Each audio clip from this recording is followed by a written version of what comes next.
Okay, so on at the end of the last module, I asked you guys to write down things that bug or annoy you. And if you haven't done it, I really hope that you stop the lecture right now and you write them down because I think that this will be really interesting to you.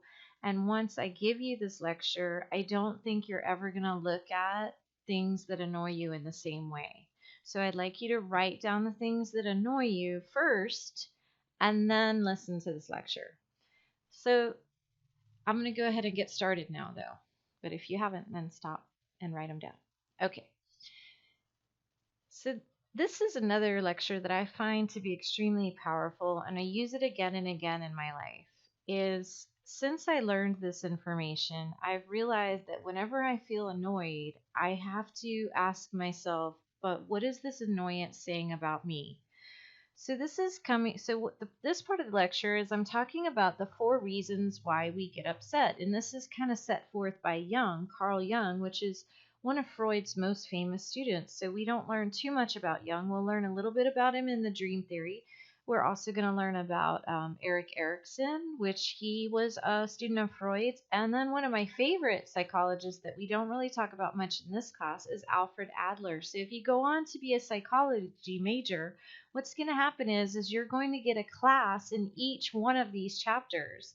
And so if you took a personality class, then you would get much more on Carl Jung, Adler, so on and so forth. All right, but this is an interesting one. So the next time that you get annoyed, you have to ask yourself, what is this saying about me? So these are the 4 reasons why we get upset. Okay?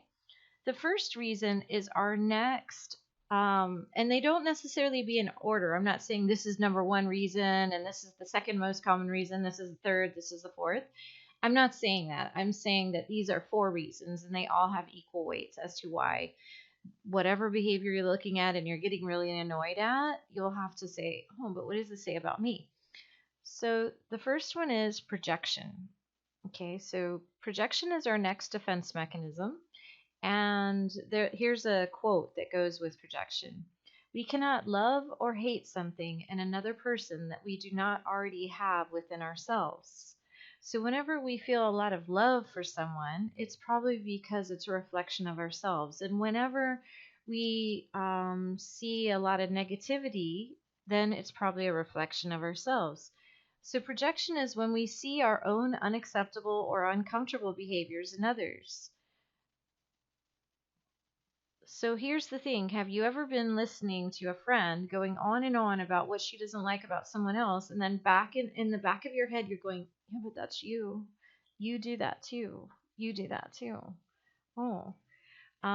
So there's a question that you always have to ask yourself when they say, oh, if one finger's pointing at them, then there's 3 pointing back at you.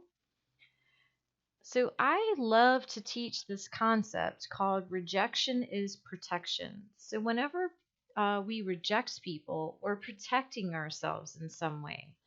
And that's what these 4 things that make us upset is. So when you feel rejecting of someone, you're protecting yourself in some way. So when someone else is rejecting you, it's not that you are bad, it's that they're protecting themselves in some way. And maybe their protection is justified. Maybe you are taking too much from them, or you're causing, or there's something about you, or maybe not. So when we see our own unacceptable behaviors or uncomfortable behaviors another. I had a friend and she had a really terrible temper, and she goes, you know what, I just can't stand my boyfriend because he's got such a terrible temper. Now, some of you are saying, okay, well, maybe that's why I wrote this on my paper, but I don't think so. That's not me. As a matter of fact, it's the opposite of me. And that's what number 2 is. Number 2 says that we reject others because we're unwilling to do it for ourselves. So, for example, or we wish that we were like that. So if you said, "Oh, I hate someone who's lazy. I hate someone who's lazy." Is that because you take so much pride in being a hard worker? Again, we're protecting our pride. Oh, I am proud of being a hard worker. So when I see you not being a hard worker, it makes me feel more proud of myself. You say, yeah, I hate somebody who thinks that they're better than everybody else. Is that you projecting your desire that you want them to recognize you as being on the same level of them? Is that that's going on? Or do you tend to think that you're better than everybody else? Um, oh, I hate somebody whose parents pay for everything. They're spoiled. Is that because you wish you were more spoiled? Oh, I hate somebody who is so knowledgeable about the world. Is that because you wish you had more time to be more knowledgeable about the world? Oh, I hate somebody who's rich. Is that because you wish you had more money? Again, I, rejection is protecting our self concept. Okay, so that's number two. So let's just go over it again so you get it again. Okay, so number one is that we reject people because we see this in ourselves and we don't like the reflection that we're seeing. So projection is when we take our own unacceptable feelings and behaviors and we put them on others. So you might have even experienced that. Maybe somebody come up to you and said, "I know you don't like me," and you're like, "What? I don't even think about you. What are you talking about? What are you talking about? I don't like you. I haven't even given you a second thought." Is it perhaps that they don't like you? You see what I'm saying? Or have you had the opposite? Oh, I know you like me. I know you really like me. I know you're just jealous of me or something like that. And you're like, what? What? I don't think about you. What are you talking about? I don't like you. But maybe they like you. Okay, right. So let me see. So that was number one, projection. Number two would be it's something you wish you had. Oh, I hate a show off. Is that because you wish that you felt more comfortable garnering the attention? So another reason why things annoy us and others is because it's a part of ourselves that we don't let ourselves express. Maybe we don't allow ourselves to be mean. Maybe we don't allow ourselves to be the center of attention. So when we see other people do it, it's like we wish we could do it. Okay, number three is one that's kind of similar to the first two. So number three is it's something that you know that you have, but you struggle against. So I see this with people that lose a lot of weight. So they go on this diet and they lost all this weight and they're exercising. And now what they do is they just feel revulsion at other people who haven't lost weight. Oh, why are they eating like that? That's so disgusting. It's because they feel, again, that pride like, I loved to eat like that and now I don't eat like that and I'm so proud of myself for that. And so you reject the other person because you don't want to go back to those ways, or it's a part of yourself that you don't want to see. Drug addicts, like for example, if I haven't really wrestled with drug addiction. I have other flaws but not drug addiction. And I remember in class one day that one of the students had heard that their friend had gone out. And what gone out meant to this friend was they had relapsed. And the person was so anxious, so nervous, it like really, really affected her. And I was like, wow, it doesn't affect me that way. Even if it was a good friend, I would just be like, okay, well, they relapsed and they'll come back from it, of course. But it's because I don't have that issue that it doesn't affect me as much. So when you know that you have something and you've worked really hard to overcome it, then when you see other people doing it, it threatens your ability to go, it threatens the tendency of you to go back to that. Okay, I hope that you understand. Now let's see what the final one was. The final one is it's something that has wounded you deeply. So I remember having this student, and she's given me permission to tell this. But I teach a group dynamics class where we sit around in a circle and we talk about our feelings, and we do all these fun little exercises and then go in small groups. So one day we did this exercise. I was like, okay, let's look at why we don't like things that we don't like. Let's learn about ourselves. And I said, just write it down, just like this. And she was one of those ones that just loves to give me a hard time. She'd be like, nope, I'm not going to do it. I was like, oh, okay, why?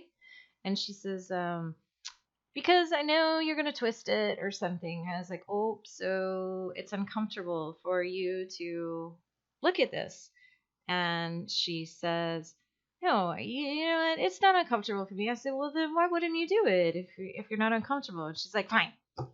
So we go around the room, and I said, well, what did you write down? What was so uncomfortable for you to write down? She goes, I hate strippers. I said, what?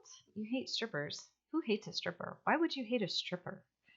Um, and so what we found out is we found out that she was a very attractive girl, and her family would always joke with her, telling her that, oh, you're just going to be a stripper. I don't know why you're worrying about all this college stuff. And they used it as a way to kind of joke with her. But see, that's something that Freud says, is he says sarcasm is a masked form of aggression. So whenever we're sarcastic or we say, oh, I was just joking, he says that that's a defense mechanism. That's not one that we're talking about here, but it's something that we can think about together. Is when you say you're just joking with somebody, you got to say what you wanted, right? The id got its little dig at somebody else. But then the ego covers it up by saying, oh, I was just joking, ha ha ha, or I was just being sarcastic. But really, it was aggression directed at the other person. And so her family would say that. And so she hated strippers because she felt like they were taking the easy way out, and she didn't want to go to that. If you said, I hate a child molester, I would guess that in some way, shape, or form, that you or a family or somebody close to you hates a child, has been molested. Because, of course, most of us definitely don't like the idea of child molesters, but for that to pop up first thing on your list, it had to be kind of close to you, right? So let's just review this because I think it's really interesting that from now on, when you start complaining about someone else, you say, does this fall under the 4 reasons?